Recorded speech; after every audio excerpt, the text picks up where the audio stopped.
Hola a todos, me llamo Data. Puedo ver claro ahora, la lluvia ha sido. So yeah, okay. I'm sorry, but I got new headphones for Christmas. They are amazingly awesome and also very loud, so I couldn't hear myself talking. So yeah, here we are in Rock Tunnel, and since I didn't get Flash, this is just going to be me running around, and you won't be able to see very much. So I think honestly, this would be a good opportunity for music. Music. Hey folks, Dati from the future here, once again speaking over a section of gameplay that my past self deemed too boring to commentate. And this is actually the second and last section of gameplay that I'll be commentating for this series. It's for whatever reason, my past self did not use a whole lot of music for this series in particular. But it's kind of funny, I thought, that the two sections that he did put music over are Mount Moon and Rock Tunnel, which are probably the most traumatic, traumatic's a strong word, but you know what I mean, traumatic sections of gameplay for my past self.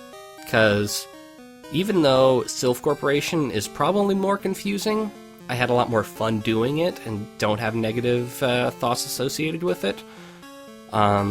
And Seafoam Islands I just never bothered with. I was like, oh my god, I can't do this. I quit, I'm going around the long way. And so I don't really have a whole lot of strong memories of Seafoam Islands. But Mount Moon and Rock Tunnel, those I was stumbling through for a long time, for days. And, you know, watching the video now, it's like, oh man, the caves aren't really that long, and they're mostly linear, you know, it seems like they'd be pretty easy to navigate. Not if you're a dumb, small child like I was. So here's the thing. For optimal navigation through this cave, you want to get Flash, which you get from one of Professor Oak's aides if you have caught 10 different species of Pokémon. You gotta go through Diglett Cave and talk to an aide in a little secret, sheltered off area next to Route 2? Sure, Route 2, yeah. By Viridian, you know what I mean.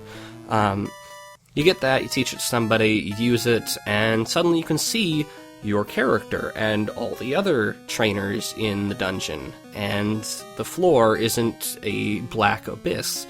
If you don't do that, and it's pretty out of the way, and they don't really signpost it to you, so you kind of have to explore, and you might not actually find it,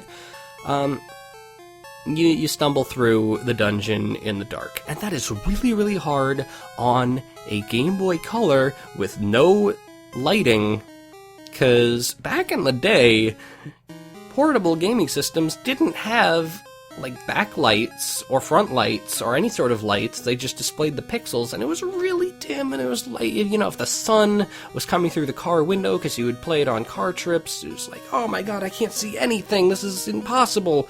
So you just stumble around, and you go up and down and all around, and you don't know where you are, and maybe sometimes you'll run into the wall and or go on the wrong side of a wall, because you can't actually see where your character is. It's all very confusing your first time around. Now I've been playing the game for 15 years, and I know exactly how to get through it, and I'm not a small child, and I'm playing on a brighter screen.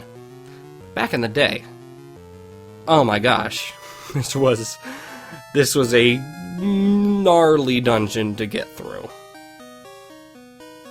That's my story. And here is my past self. And we are out of there. Dang. I don't know, it was actually shorter than I remember it being, but whatever. Maybe it's because I'm more familiar with it now. Anywho, there are trainers up there, I'm sure I have time, I'll bother with them. That guy has been misconstrued so many times, and we're not entirely sure if it's actually misconstruing him. So you might have seen me struggling to know when to use Thunderbolt. Now I know, Thunderbolt absolutely owns these things, and it's very good because they have confusion, and that could be a bit of a but luckily it isn't. See, we got Alas. You know, if she's feeling faint, she probably shouldn't be fighting. More T-Bolt action. I'm really, really loving the Thunderbolt, I gotta say. Yeah! And we got the guy with hay fever, right? Yeah. Guy with the crazy, ha ha ha ha, whatever.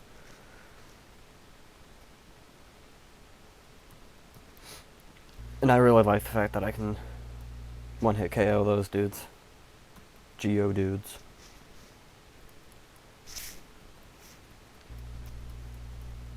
And Onyx goes down too. Honestly, I think the main annoyance of that area is trying to figure out where the heck you're trying to go. And luckily, I'm familiar with it. I remember the first time I went in, I was like, oh my god, what do I do? What do I do? Oh my god! And I was not a happy camper. That did very, very little. I was expecting it to do little, but not that little. And Graveler, every time I saw a Graveler in there, I was really afraid it was going to use self-destruct. But, oh well. Those didn't, so... whatever. Anywho, we are out of there. Now we're in Lavender Town, which is fittingly colored. Very pretty colored, I like it. And that takes care of that. I really wasn't expecting to do that in one segment. Especially since Mount Moon took 2 segments. Whatever. That takes care of Rock Tunnel. I will see you guys next time.